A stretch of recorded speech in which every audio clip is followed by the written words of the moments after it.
Sinabi ng Israel sa Estados Unidos na kung lumampas ang Iran sa aming pulang linya gamit ang ballistic missile, kikilos kami mag-isa.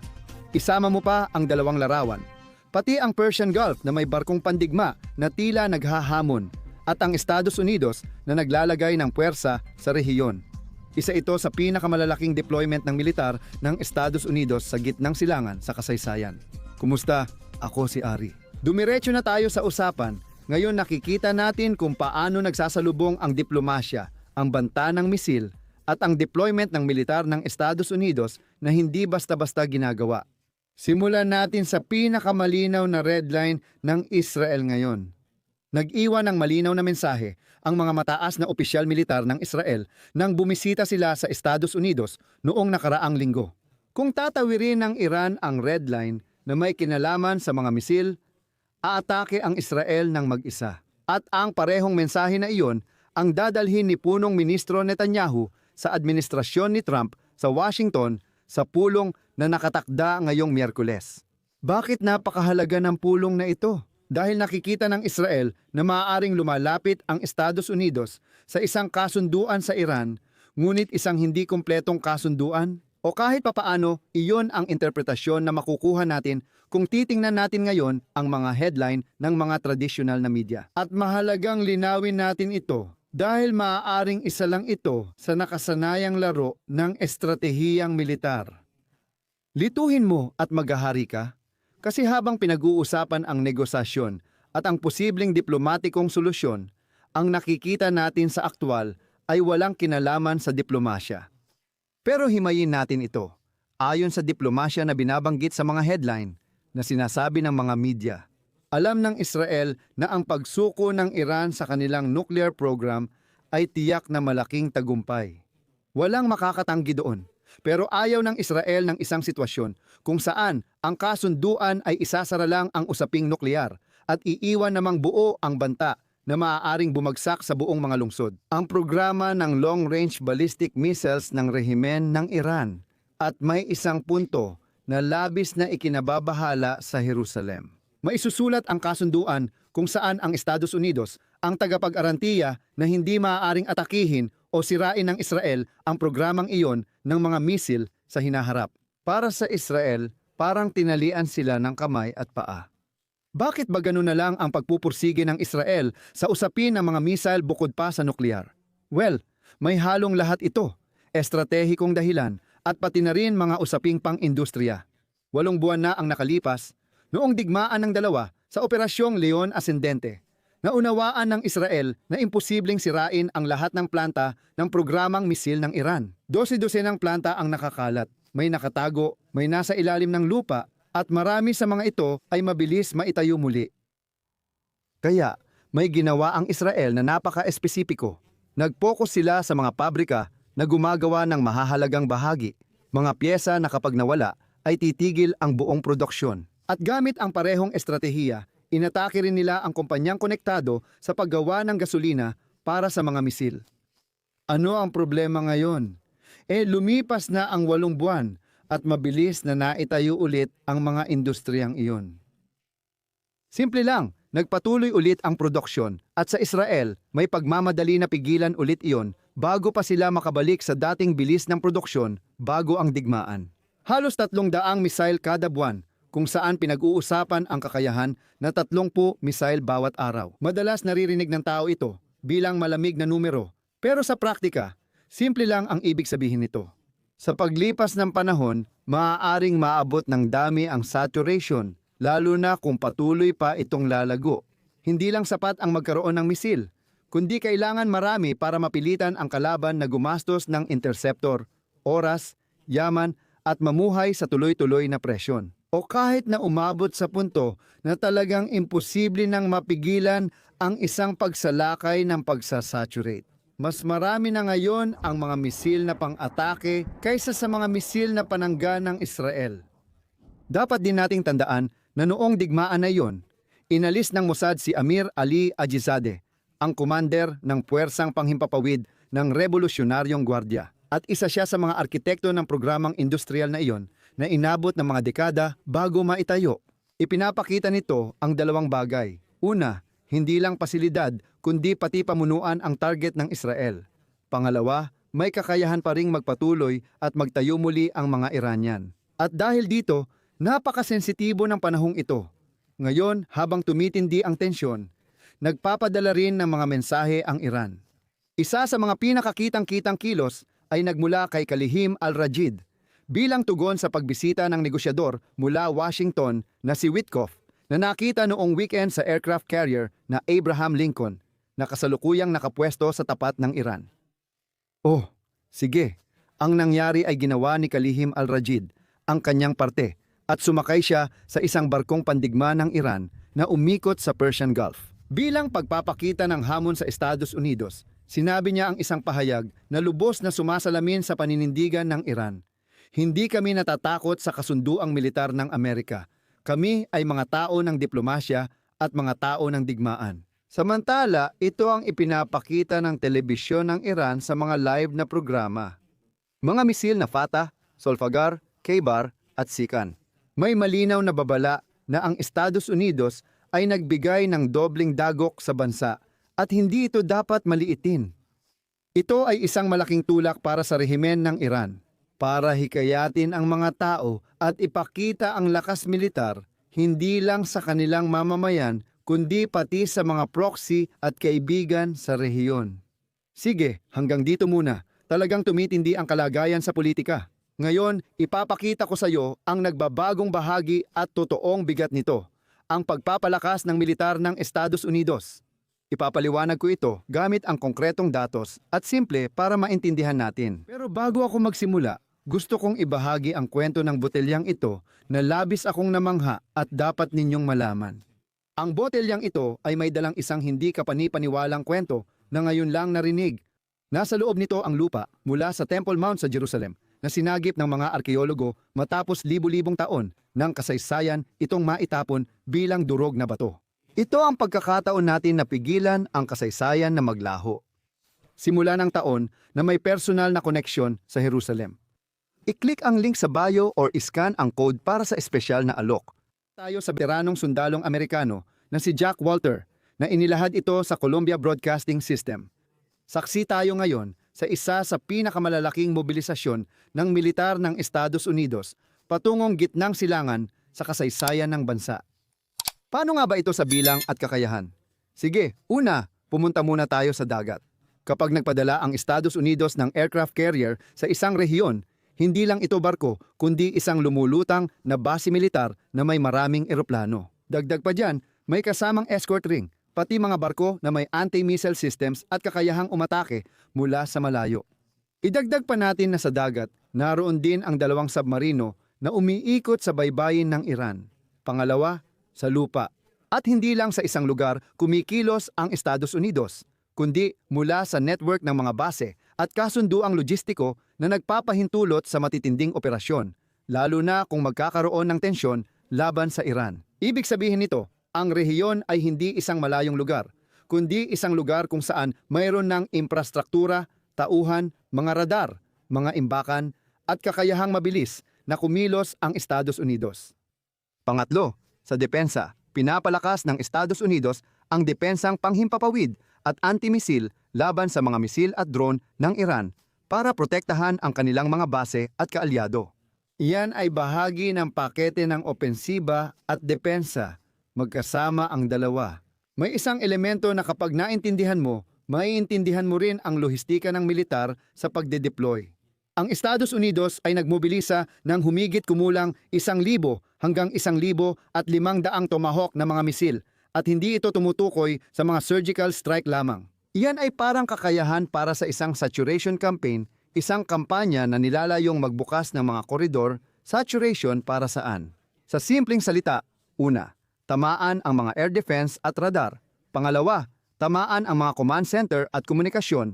Pangatlo, tamaan ang mga pangunahing infrastruktura ng militar.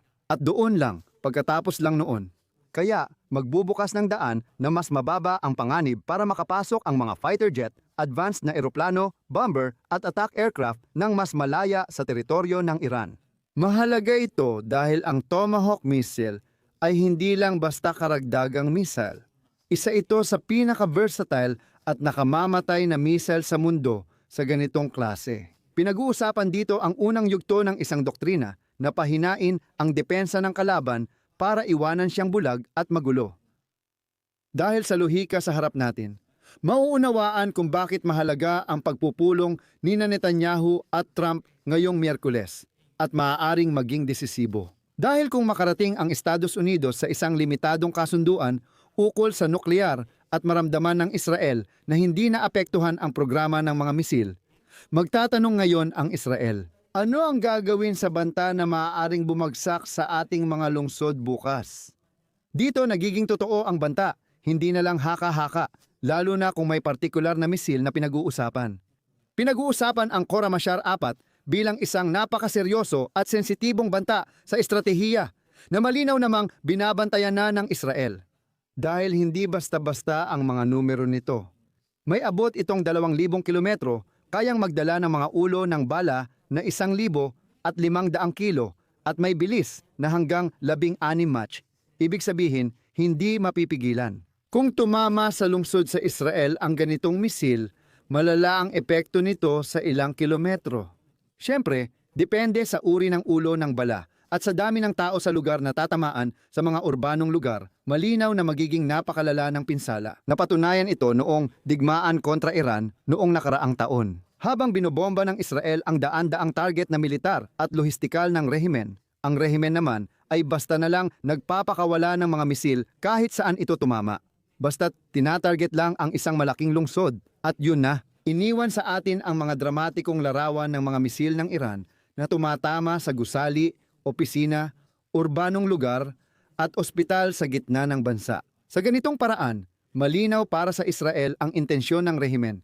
At hindi ito sikreto, talagang layunin nilang burahin ang estado ng Israel, kasama na ang lahat ng mga Hudyo sa loob nito. Kaya kapag sinabi ng Israel ang tungkol sa pulang linya sa ballistic missile, hindi ito retorika. Seryoso at direkta nilang tinutukoy ang panganib. Kung itutuloy ang programa, lalo lang tataas ang halaga ng hindi pagkilos habang tumatagal. Habang gumagalaw ang diplomasya at pagde-deploy, may kapansin-pansing panloob na senyales sa Iran.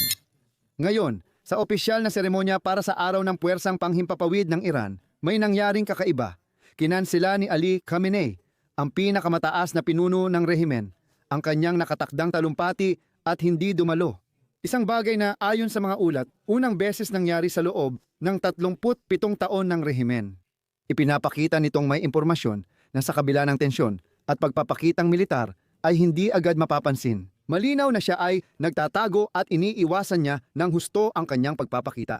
At ngayon, sa lahat ng ito na nasa harapan natin, pagsama-samahin natin ang mga piraso para luminaw at maging direkta ang kabuuang larawan. Ipinapakita ng United States ang lakas nila, Iran ang mga misil at Israel sinasabing ballistic missile ang mga ito, pulang linya. Kasama rito ang posibilidad ng kasunduang nuklear lang ang saklaw, isa sa pangunahing paksa. Ang nuklear ay isang bahagi ng problema, ang mga misil ang isa pang bahagi, at para sa Israel, ang mga misil ay hindi pangalawang issue. Dahil dito, hindi madali ang kalagayan ni punong ministro Netanyahu ng Israel, gaya ng ipinapakita sa media, na ang ibig sabihin ay susubukan niyang kumbinsihin si Trump, ang vice-presidente, at ang kalihim ng Estado na huwag pumirma sa isang kasunduan na hindi isinasama ang obligasyon na ihinto ang produksyon ng mga ballistic missile. At alam na ang administrasyon ni Trump ay mas gusto na mag-focus sa pagpapasuko sa Iran sa pagpayaman ng uranium, na isinasantabi ang iba pang mga unang hinihingi.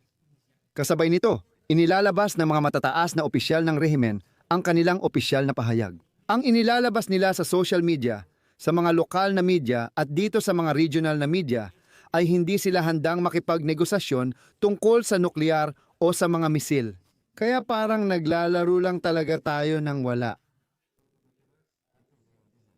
Ngayon, mahalagang bagay ito. Kung ang ganitong pagsusuri ay nakakatulong sa iyo, maintindihan ang nangyayari ng walang ingay at sensasyonalismo. Iniimbitahan kitang mag-subscribe at i-activate ang kampanita para updated ka sa bagong video ko. Sige, at hayaan mo akong bumalik ngayon sa kung ano ang kasalukuyang ipinakalat ng Estados Unidos sa rehiyon na malinaw na handang mag-escalate. Kung gusto mo, ipapakita ko ang ilang malinaw na numero para makita mo kung gaano kalaki ang meron dito sa dagat. Ganito, Ang aircraft carrier Abraham ay nasa gitna ng teatro, kasama ang escort nitong hindi bababa sa 3 destroyer na may air defense at long-range attack capability. Sa kabuuan, pinag-uusapan natin ang humigit kumulang 12 barkong pandigma ng Estados Unidos na nasa o malapit sa lugar. May 8 karagdagang barko at 2 submarino na hiwalay sa pangunahing aircraft carrier group. Lahat sila ay nakakalat sa mga lugar tulad ng Hormuz, Dagat Pula at Silangang Mediteraneo. Sa himpapawid, ang pinakakongkretong dokumentado o opisyal na naitala ay mayroon tayong sa base sa Jordan mga 12 F-15E, 9 na A-10C, 2 Hercules, 130J, bukod pa sa mga drone na MQ, 9 at maraming bilang ng mga helicopter. Kasama rin ang air wing ng aircraft carrier Abraham Lincoln. May mga eroplanong pandigma at suporta, mga makabagong fighter jet, mga eroplano para sa electronic warfare at early warning at ilang mga helicopter. Sa kabuuan, pakinggan nyo, may 90 sasakyang panghimpapawid, kaya literal itong lumulutang na base sa lohistika at suporta. Iniulat ang paglipat ng mahigit 3 dosenang sasakyang panghimpapawid sa rehiyon nitong mga nakaraang linggo, kabilang ang transportasyon, refueling, at mga plataporma para sa pagmamanman at pagkilala na nabanggit ko na sa mga naunang video. Lahat ng ito ay may madalas at aktibong operasyon sa mga base sa Golpo. Maraming haka-haka tungkol sa mga bomber. Tandaan natin na ang Estados Unidos ay may B-2 at ang mga tanyag na B-52.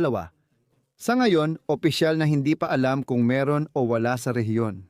Ayon sa mga social media, oo. Pero ayon sa impormasyong napakalihim tungkol sa usapin, lalo na mula sa SETCOM, hindi alam kung ilan talaga ang naroon. Ito, syempre, sa malinaw na dahilan, ang totoo ay kaya nilang ilagay ang mga bomberong ito sa teatro ng operasyon sa loob ng wala pang 24 na oras. Ngayon, sa panig ng Israel, ang pinakamalinaw na pampublikong datos ay 48 F-35, isa na bahagi ng pinakasopistikadong fleet ng Israel. Dagdag pa ang mga F-15 at F-17 para sa kabuuang humigit kumulang 250 na sasakyang panghimpapawid. Idagdag pa rito ang 10 baterya ng Iron Dome, ang strategic na anti-missile na Arrow na 100% operasyonal at ang sistemang Onda de David. Sa dalawang huli, walang pampublikong datos kung ilan ang mga bateryang nakadeploy. At sa dagat, merong 5 Dolphin na submarino at 4 na search and rescue. 6 na korbeta ang Israel. Ganyan ngayon ang sitwasyon dito sa rehiyon. Kaya kapag sinasabi ng Iran na kami ay mga tao ng diplomasya at mga tao ng digmaan, pinapangatwiranan nila ang isang dobleng estratehiya na mukhang lahat ay ginagawa. Nakikipagnegosasyon habang naghahanda ng atake na siyang totoong ginagawa ng lahat ng mga kasangkot. Kapag nagmomobilisa ng aircraft carrier, depensa, at Tomahawk ang Estados Unidos, ipinapahiwatig nitong handa sila kung sakaling sumabog ito. At kapag sinabi ng Israel na kapag nilampasan nila ang pulang linya, aatake kami mag-isa, sinasabi nilang hindi. Isusulat namin ang aming seguridad sa papel. Dapat nating tandaan na kapag handa na ang lahat, maliit na bagay lang ang kailangan para magsimula. Pwede itong maging isang insidente sa dagat sa Golpo. Pwede itong maging isang pag-atake ng mga milisya. Pwede itong maging isang misil na lumampas sa linya. Pwede itong maging isang maling pagkakasulat ng probisyon sa isang kasunduan. Ang tanong na dapat nating isipin ay sino ba talaga ang handang umatras bago may mangyaring masama? Sige, sabihin mo sa akin. Ipaalam mo sa akin kung ano ang iniisip mo tungkol dito sa mga komento. Mag-subscribe, i-activate ang kampanita para updated ka sa bagong video at huwag kalimutang mag-share at mag-like. Kita-kits!